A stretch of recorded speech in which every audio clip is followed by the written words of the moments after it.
Hello and welcome to the fourth video here at Polestar Gaming on FIFA 16. This is part of our ongoing series. We're currently looking at the FUT draft that has been released in the demo. I'm here with Josh Thornhill. Hello. My name is Joshua Kinsey. In the last video in fact, we looked at the new features including the game trainer and the changes that we noticed in passing. We've also had the previous two videos with George and Chris, and obviously Josh doing the live video of the first video we did of FIFA. Today we're going to be looking at the changes that we've noticed in the demo for attacking and defending. So Josh, do you want to take us away, because you've got something to say about the attacking? I know that you noticed a lot of key changes. Yeah, from playing the demo, one of the biggest changes I've noticed is in FIFA 15 you could predict when someone had a shot, you knew what was going to happen. Like, for example, you could spot when someone was going to do a finesse shot, for example, because you could see them lining up for it. Whereas on FIFA 16, you don't know what's going to happen until it gets closer to the goal, and I think that's a good feature that they've added on FIFA 16, and that helps a lot. Obviously, well, from what I've seen, every shot isn't clean. The long shots are a bit more difficult to master. I think we noticed that in the last video, Yeah, didn't we? There was a couple of times, especially I think Benyat had a shot that hit the crossbar. Yeah. And I think the next clip showed a long shot where it got into a really nice position. You know when you're running with the ball and you just feel like it's the right moment to take the shot. Well, the first two goals I scored in this gameplay, you see that there were kind of long shots. There was one with, I think it was James Rodriguez, and one with Messi. About 25 yards max. Yeah, and you can see you can play the long shots well if you know how to do it, and if it works for you. And the other thing I noticed is as well in the new demo, a lot of FIFA 15 I played with wingers and crossed the board, and it's quite hard in the new FIFA 16 because it's very hard to find the attackers to get the head on the board and the cross and score. I can't imagine. I don't think I've actually scored a header. No, and we've played a good 10, 12 games each, and we've had a lot of corners in them games, and I can't remember one of us scoring a corner, which is a lot different to FIFA 15 because that was one of the main aspects of scoring is corners, and it just doesn't seem to be happening on FIFA 16. Sorry. Yeah. So I don't know if you've noticed it, but I feel like not to the extent we've seen in sort of FIFA 12 especially, but I think that finesse shots have had not a massive increase, but it seems like they're almost usable. Yeah, from a longer distance. I think the change from FIFA 14 to FIFA 15 in finesse shots was massive. I think FIFA 15, the finesse shots were the main aspect, like I said in previous videos. But I just don't know. I don't see it. I think it might change more to passing this FIFA. Like I said in the last video, I think passing is going to be the main aspect. Yeah. But yet again, finesse shots, I have scored goals with finesse shots on this game. They are usable, but I just don't think they'll be as noticeable in this FIFA as FIFA 15, just because passing is, like I said, the main aspect. I think powerful shots into the near hand corner, especially when you're coming in at an angle, they seem. And I noticed, I think the AI scored against you. Yeah, you know that was it Diego Costa? Diego Costa Chelsea? scored a decent goal. Yeah. That seems like a very, very good type goal to score. Just like in the past we've had finesse shots, FIFA 12, near post OP was FIFA 13. Yeah. One last thing on attacking that I noticed is skill moves as well. It seems to be more usable this FIFA. FIFA 15 are a bit hit and miss with skill moves, but I think this FIFA it's a lot easier and more fluid to get past players. They've introduced the no-touch skill system. Yeah, I can't remember the exact name of the system. I don't use skill moves a lot, but from what I have used off camera and non-camera, it is easier to use than FIFA 15. So, Josh, do you want to go into defending? Just quickly just on skill move, I think the majority of FIFA players, I think you sort of the ball rolls, your chops, your step overs. I think that's as far as a lot of people go, and they're the sort of the most useful. Yeah. I think things like the flip flap, the rainbow flick, the the sort of those kind of moves, they're not really relevant because of one, you have to know how to do them, and two, it's more of a glory. It's more going for glory, looking good, rather than actually using them. Yeah. That brings me on to my final point. Overall, I think the attacking features look a lot better on FIFA 15, on FIFA 16 than they did in FIFA 15. Sorry. Yeah. I think it looks a lot more realistic.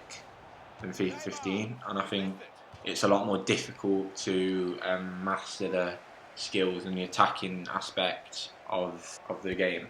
Yeah. I also think counter-attacking will help a lot more. Yeah. I've scored a couple of goals where I go one-on-one with the keeper. Mm-hmm. Yeah. So that's all to do with passing as well, like we said. Yeah. So now moving on to defending. I do feel that there was massive changes needed from FIFA 15 going on to the current FIFA for defending, and I think that to some extent and quite well actually that the demo seems to have proven that they have improved upon it. Yeah, I agree. The kick-off glitch that was ironed out at the start of FIFA 15 that was massively prevalent in FIFA 14, it did unearth a number of problems with FIFA 15's defending feature. Namely, it was just very hard. It was very difficult to learn how to defend. Yeah. Mostly because they improved the attacking features, the movement for the newer consoles to such an extent that defending, they just overlooked it. Yeah. So on this FIFA, I think, especially with the work rates, because before we had players such as Dani Alves and Thiago Silva, David Luiz, they have high attacking work rates, and you find that a lot of the time they are 10, 15 yards ahead where you would ideally want to see them. So I think the shape of the defence has been massively improved. Now you've got a solid structure, so especially for the counter-attacks. Yeah. Although, like you said with yours, you do find counter-attacks getting through, now we see that it's much easier for us to be able to defend against them. So I think as well that goes back to the point about attacking. I think it will be a lot harder on FIFA 16 to attack and score goals. Yeah. Now that they've sorted out the defending and they've sorted out that kind of aspect of the game, because now that there's a structure to the defence which there wasn't as much in FIFA 15, it's going to be a lot harder to get past decent defenders like Vincent Kompany, Sergio Ramos, Thiago Silva with average standard players. So I think that's going to be a lot harder to score. I think pace has been it's been lowered, it's been nerfed in a sense, because it's before, if you had someone like Walcott or Aubameyang. Well, in FIFA 15 it was all about pace. Yeah. And like I've mentioned in previous videos, I think this FIFA will be about passing, and the only way to get past the defence with average players is to pass it around them. Yeah. And I think that's the only way that you're going to score a lot of goals in FIFA Ultimate Team. Yeah, especially. Just carrying on with that point, I think with pace, we can see now that, like I was saying, the Aubameyangs, the Walcotts. Yeah. Before, that was a game mechanic that was abused, and I think now it's all about how you are. Well, more about how you are as a player. I'm sure that there's going to be different mechanics that people are going to find out that you can abuse, but I think that now we can see that we're not going to be abusing these mechanics. No. And another thing, just carrying on with the game mechanics point, the fact that a lot of the time, a lot of rage quits because fouls in the penalty box, fouls around the area that were just non-existent. Yeah, I agree. You know, you're coming across as a defender, and you're tackling the ball, and then you're taking out the player, and for some reason it was a foul. And I think on FIFA 15 as well, the defenders weren't they didn't. From what you said, if you pressed X or square or B or circle, they didn't do what you said. Yeah. And they didn't do what they wanted. They didn't do what you wanted them to do. So it was a bit, and that's why a lot of silly penalties were given because of stupid things like pulling back the shirt when you never meant to. That kind of thing. It's just a bit silly, really. I think on the final point for mine that I was going to look at was stamina.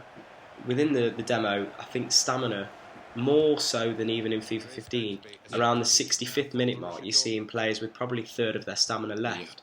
So that's going to be a massive issue with substitutions. Yeah. And I think people that like to play gung-ho, that are maybe on ultra-attacking or attacking, that are using their wing players and pushing their defenders up. That's another point as well. Yeah. I think the more successful wingers on FIFA 16 will be the ones with more stamina. Yeah. I think playing the demo, the wingers, some of the wingers, they get caught up by defenders very easily. Yeah. The wingers that have got more stamina, like, for example, Messi's very good at getting away from players on the demo, like you can see in the footage. So was Aguero. Aguero isn't a winger, but he's got But you can see he's got a lot of stamina, so he's able to get past defenders a lot quicker. I can see the 4-3-3 with left and right forward being a very nice, because they are they're not quite wingers, so they're in the hole between the right back or the left back and the centre back. That's been my favourite formation so far on the FUT draft. That's the one I think I'm going to use. Yeah, and because especially when we've been playing against 5 at the back formations, I think I'm trying to think which team it is. It might be Inter Milan or Borussia Dortmund plays 5. I can't remember exactly who it is, but I think it might be Inter Milan, yeah. But the left and right forward formation, it's very nice because when you're getting into the last stage of the game, and you want to bring on a substitution, whether it's you bringing on Robin, Ribéry, Ronaldo, whoever it might be, or if it's them players that are already on the pitch, you're finding that the right and centre back are just on the cusp of losing all their stamina. So it's very nice. Just as soon as you got past them, they're not catching you up. Yeah, I agree. And I think just a final point, we mentioned it was quite a funny one. We didn't even realise handballs have been replaced, reintroduced into FIFA. I think we were on FIFA 15, but I think you had to turn it on. Yeah, and I don't think they were, even when it was on, I don't think they were noticed a lot. And from what we've been reading, you couldn't have it in Ultimate Team. I know that I think you'd have it in career mode and all offline modes. You could you could physically turn on the feature. But from what we've read, Ultimate Team seems to be bringing handballs back. Yeah, which is it depends how well it works. If it works against you, then you'll be angry. If it works for you, you'll be happy. But I mean in the sense that imagine you chest it and he gives it as a handball, something ridiculous like that. As long as they've got it to a point where, and what is deliberate handball? That's another thing. You can't deliberately handball it on. I was going to say there isn't a button where you can press to deliberate handball it, so I think that could be an annoying feature. Yeah, it's not like in the old FIFAs where you could choose to tackle the goalkeeper. Yeah, I think remember that when you just get an automatic red card. I think it might be. I don't know. We'll have to see. Yeah. Obviously, you can't see everything from the demo. There's only a little bit you can see. Yeah. And we haven't seen that yet on the demo. We haven't seen handballs. No, I haven't seen a foul given for handballs yet. So yeah, but I think generally we've had mostly positives. Yeah, overall I think on the attacking side I think it's positive. I think, like I said, it's a lot more realistic, and I think it's going to be a lot more difficult to score because of the defending. Yeah. So. Oh, that's fantastic. I think we're all going to leave it there, aren't we, Joshua? Yeah. Thank you for listening. Make sure you check out all the videos. This is the 4th and we're looking probably the 5th. Yeah, we're coming out on Tuesday or Wednesday. Yeah, I think that video we're just going to go over George and Chris's point about career mode and talk a bit more about that, just that point. Because I think that's going to be a massive part of FIFA 16 as well, career mode. I think it's going to be improved massively. So we'll talk about that next episode. Just to talk about the format with FIFA, we were going to do some pack openings when FIFA comes out. Yeah, our intention was not to be doing a lot of FIFA, and we are going to do different games. Like I mentioned before, there's Battlefront videos coming out, and also we're thinking of just doing like zombies just for fun, that kind of thing. And Mafia's coming up soon. Mafia's going to be out on Tuesday. We did try and film Mafia today, but it was a bit difficult. The computer crashed. Yeah, we filmed 40 minutes of it, and the computer crashed. There's nothing we could have done about that. So. But yeah, Josh is going to be doing Mafia. Yeah. I'm going to carry on with my solo Battlefront, and George will join me occasionally. And that's what we wanted, really. We don't want just FIFA. We don't want just card like a lot of different YouTube channels. We want to do a variety. Like Battlefront and FIFA is completely opposite games. So that's what we want. We want variety in our channel. So I think that's the main point. Really. But just to finish off, you can definitely look forward to more FIFA videos coming up. Yeah, like I said, pack openings, that kind of thing. Yeah, Call of Duty Zombies, Josh's Mafia series. Yeah. Once I get myself a PlayStation 2 controller, I'll be doing my own Jack and Daxter series. You can look forward to. Walking Dead's coming up as well. So if I can be bothered to, if Josh can be bothered to do not it. bothered, but if I can be motivated to redo it, then I will 100% get on that. Yeah. So thank you very much. I've been Josh Kinsey. I've been Josh Fornell. I hope you've enjoyed this video. Make sure you like, comment, and subscribe, and goodbye. Thank you.